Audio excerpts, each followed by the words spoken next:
رسول اکرم صلی الله علیه و سلم 13 سال برای صحابه کرام فقط لا اله الا الله را درس میداد که او مردم، لا اله نیست هیچ کسی مستحق عبادت، نیست هیچ کسی که ذاتش عبادت شود و قانونش تطبیق شود. اله نیست کسی که اله کی است؟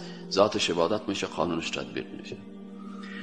13 سال رسول اکرم صلی الله علیه و سلم برای شاگردای مکتب نبوت درس میداد که نیست هیچ کسی که ذاتش عبادت شود و قانونش تطبیق شود الا الله، بغیر از الله.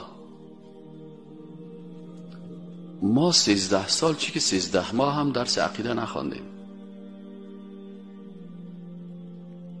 اگر 13 ماه درس عقیده